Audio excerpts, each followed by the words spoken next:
Olá maçons, não maçons, simpatizantes e todos aqueles que gostam da temática maçonaria e seus assuntos correlatos. Aqui é Rosaldo Bonet do canal Esquadra e Compasso e hoje eu gostaria de abordar com vocês um tema muito relevante e muito importante, não só para quem é maçom, mas também para quem não é maçom, para que possa aprender o verdadeiro intuito da maçonaria. E qual que é esse assunto? É um assunto que gera muitas controvérsias, gera muita fofoca e muitas vezes acaba até maculando a imagem da maçonaria. Acaba até, de uma certa forma, causando transtornos para a instituição maçonaria. São os famosos profanos de avental. Mas antes de nós iniciarmos essa nossa conversa, esse nosso bate-papo, eu gostaria de pedir para vocês para curtirem esse vídeo, para comentarem e para se inscreverem no canal, para que o algoritmo do YouTube possa entender que o nosso canal é relevante e levar essa mensagem não só para vocês, mas para muitas outras pessoas que têm interesse em relação a esses assuntos, a esses tópicos aqui abordados. Dito isso, vamos ao que interessa, vamos ao nosso tema de hoje, ao nosso assunto, que é em relação aos profanos de avental. Quem são os profanos de avental? Por que profanos de avental? Bom, os profanos de avental são aquelas pessoas que passam por todas as fases de uma iniciação maçônica, que passam por todos os trâmites para serem considerados livres e de bons costumes, mas que no fundo, não se desvestem das suas vaidades mundanas, da sua vida enquanto profanos. Por quê? Porque elas não procuram evoluir, elas não procuram crescer na prosperidade mental e material na qual a maçonaria se propõe a ser o caminho para muitos homens. Porque a maçonaria, como uma instituição filosófica, progressista, evolucionista e educacional, ela busca que nós, ao entrarmos nela, mesmo que recém-iniciados, a gente comece a trilhar o caminho da lapidação da nossa pedra bruta interior e para que a gente possa cavar masmorras nos nossos vícios. Isso é um pressuposto básico de todo maçom. O maçom, por si só, ele não tem o dever de ser exemplo. Ele tem que ser o exemplo para a sociedade. Então a sociedade ela olha muito a maçonaria com os olhos das pessoas de bem, das pessoas que têm uma reputação ilibada, que têm uma reputação de boa índole, que querem o bem da sociedade. Mas essas pessoas muitas vezes acabam ocasionando transtornos, acabam ocasionando problemas para a imagem da maçonaria. Por quê? Porque o intuito delas, apesar de elas serem consideradas livres e de bons costumes, nada mais é do que tirar proveito e vantagens pessoais. Essas pessoas não estão muito interessadas na filosofia da maçonaria. Elas não estão muito interessadas no que a maçonaria pode trazer para elas. E sim nos interesses que a maçonaria consegue atender em relação a essas pessoas. Então, com isso, eles acabam, de uma certa forma, maculando a imagem da maçonaria, maculando a imagem dessa instituição, não só da nossa instituição, mas também dos próprios irmãos, né? Porque os irmãos começam a ser vistos como iguais a essas pessoas que, de alguma forma ou de outra, acabam transformando o ideal da maçonaria em ideais próprios, em situações que muitas vezes são controversas e eticamente e moralmente contestáveis e repugnantes, né? E isso a gente vê ao longo de vários séculos de existência da maçonaria. Nós vemos também diariamente no nosso cotidiano muitos desses irmãos, muitas dessas pessoas que usam da maçonaria para atingir objetivos próprios, para atingir objetivos pessoais. E não é só na maçonaria que isso acontece. Vai acontecer na Igreja Católica, vai acontecer nas igrejas evangélicas, nos templos budistas, nas esferas governamentais, nas esferas privadas, em todas as instituições, em todas as corporações, quer gerem lucro ou não, vai haver pessoas cujo único objetivo, cujo único interesse é o interesse particular, é ganhar lucro, é gerar benefícios para si próprio. E isso acaba, de uma forma ou de outra, corroborando para quê? Para que essas instituições sejam mal vistas pela sociedade, para que essas instituições acabem gerando uma negatividade para quem olha de fora. E com a maçonaria, a gente sabe que muitas vezes as pessoas têm, através das lendas urbanas, das crendices, um ponto de vista um pouco mais discriminatório em relação aos maçons, até pelas lendas de satanistas, de que a gente enriquece fácil, esse tipo de situação que muitos com certeza já ouviram falar por aí, e que de uma forma ou de outra é algo meio que controverso para nós maçons, mas que para a sociedade é um ponto pacífico, que todo maçom é rico, que todo maçom fez o pacto e que todo maçom é poderoso. Ora, isso também, de uma certa forma, acaba atraindo certas pessoas cujo objetivo é a prosperidade material, é o poder, é a ganância, é a luxúria. E essas pessoas, por mais que elas sejam, se façam ao longo do processo de iniciação maçônica livres de bons costumes, elas nunca vão abandonar, nunca vão polir a sua pedra bruta, elas nunca vão tirar as suas arestas pessoais para conseguir uma evolução mental e uma evolução espiritual razoável, né? Então elas vão ver sempre a maçonaria como uma escada hierárquica, onde elas objetivam o quê? Dinheiro, poder, status, e isso acaba prejudicando a instituição como um todo. Porque se é uma pessoa, se são duas, ok, mas infelizmente a maçonaria, ao optar muitas vezes em iniciar em grandes quantidades, acaba relevando alguns aspectos pessoais da vida das pessoas e acaba trazendo essas pessoas, acaba trazendo esses irmãos para dentro do seu seio, e eles acabam fazendo, em vez de fazer um bom trabalho, acabam fazendo um péssimo trabalho. Por quê? Porque essas pessoas só têm um único objetivo: o seu próprio eu, os seus próprios interesses. E isso acaba maculando a instituição, acaba muitas vezes criando rachas, criando divisões dentro da própria maçonaria. Por quê?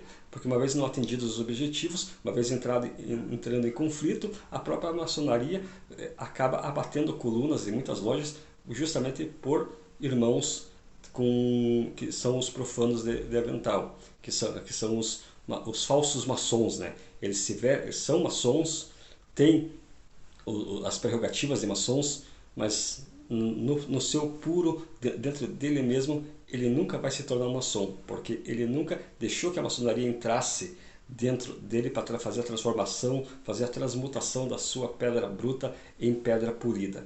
E com isso acabam, de uma forma ou de outra, gerando transtornos, gerando problemas, não só a nível da sociedade, mas a nível do próprio seio da loja, porque é aquele irmão que não vai estudar, é aquele irmão que não vai tentar se aprimorar no conhecimento da maçonaria, é aquele irmão que dentro da reunião ele não vê a hora de que a reunião acabe, porque está muito chata, está muito monótona, e ele quer ir partir logo para o ágape, ele quer partir logo para a conversa, para a cerveja, para o truco no final da loja.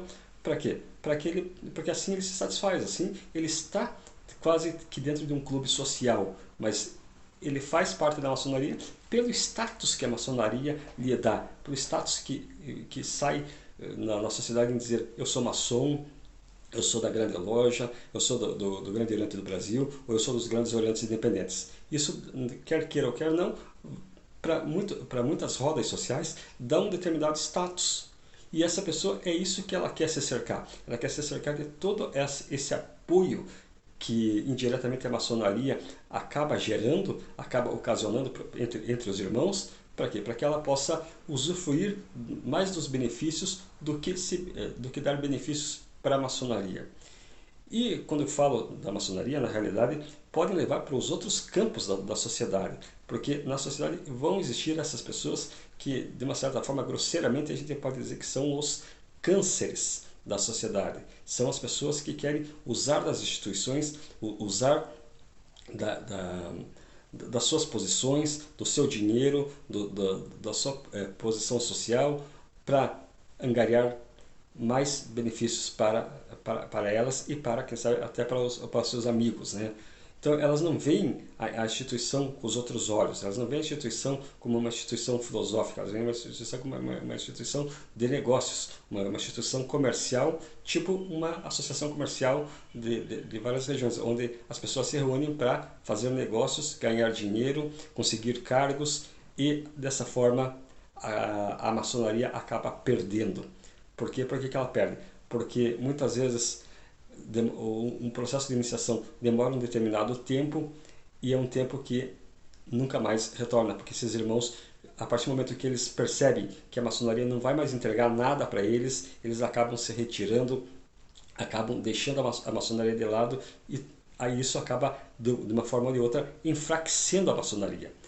Não só os maus irmãos, mas muitas vezes os bons irmãos, ao perceberem essas atitudes, ao perceberem que os interesses da maçonaria são conflitantes com os interesses na qual, na época, eles foram iniciados, acabam também se afastando, porque elas percebem que a instituição, a loja, está tomando outros rumos que não aquele desejado, que não aquele almejado pelo verdadeiro maçom.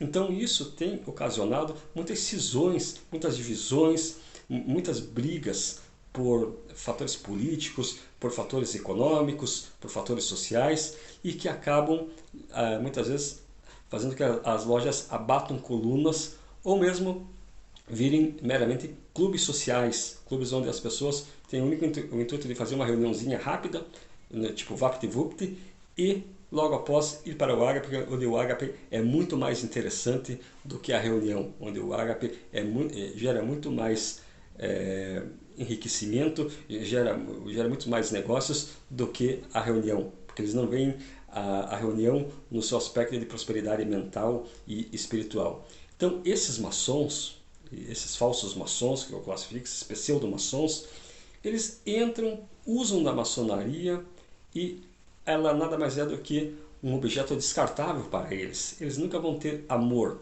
porque eles nunca vão ter paixão pela maçonaria, justamente porque o interesse deles em si nunca foi e nunca será a maçonaria instituição, será a maçonaria oportunidade, será a maçonaria econômica, a maçonaria de benefícios próprios, aquela instituição que é divulgada para fora das lojas como dentro das crendices populares, como uma instituição poderosa, uma instituição onde o irmão entra pobre e sai rico, e para quem está dentro sabe que é puramente o contrário, nada do que é feito, do que é dito lá,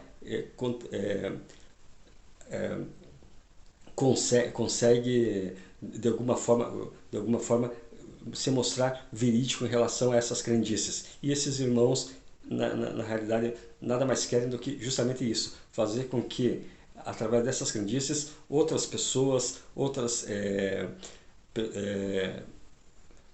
instituições acreditem que a maçonaria ela é poderosa, que ela transforma pessoas pobres em ricas, e que isso, por quê? Porque isso para elas, de alguma forma ou de outra, é bom, porque eles querem transformar na realidade não só em qualidade a maçonaria, mas na quantidade. Quanto mais pessoas, quanto mais quantidade de irmãos, mesmo que não atendam muitas das prerrogativas de idoneidade, de ética, de moral, de alguma forma é bom porque engrandece a ordem e acaba gerando mais oportunidades de negócio, o que é o objetivo totalmente contrário da maçonaria na qual eu fui iniciado, da maçonaria de qual muitos irmãos foram iniciados e que acabam ao longo do tempo desistindo, adormecendo. Por quê? Porque não vem mais um propósito esotérico, não vem mais um propósito filosófico, não vem mais um propósito de engrandecimento cultural, educacional e evolucionista dentro de uma loja. Porque a partir do momento que a loja perde o seu propósito, ela também perde a essência da maçonaria. Então, muitos dos irmãos que até então não eram profanos de avental, começam a se tornar profanos de avental. Por quê? Porque acabam sendo contaminados pelo vírus de um único profano, de uma única pessoa interesseira e de uma única pessoa cujos interesses são meramente os pessoais, são os interesses de atender as suas necessidades básicas, as suas necessidades fisiológicas e a sua ambição pessoal. Então, gente, eu quero dizer para vocês, antes de entrar na maçonaria, olhem bem para isso, porque vocês vão, ao longo do tempo, se vocês não tiverem a maçonaria dentro de vocês, vocês vão se desiludir. Vocês vão achar que é mais um Rotary, é mais um Lions, é mais uma outra instituição qualquer, na qual o único interesse é fazer negócios. E não, a verdadeira maçonaria, a maçonaria na qual eu sempre brigo e brigarei, é a maçonaria que traz ao homem, traz ao seu membro uma evolução, um progresso mental, espiritual e um enriquecimento não material, mas um enriquecimento pessoal que propicie a lapidação de sua pedra bruta e que ela consiga erguer templos à virtude. Os profanos de avental, eles precisam ser extirpados das lojas antes que as lojas se contaminem como um todo e acabem abatendo colunas ou mesmo até maculando a imagem de uma instituição tão importante que é a maçonaria hoje em dia e que sempre será se nós não cuidarmos dela como a gente cuida de um filho. Uma vez colocado isso, desejo a todos um tríplice fraternal abraço, saúde, força e união, de Rosaldo e do Instituto Esquadra e Compasso.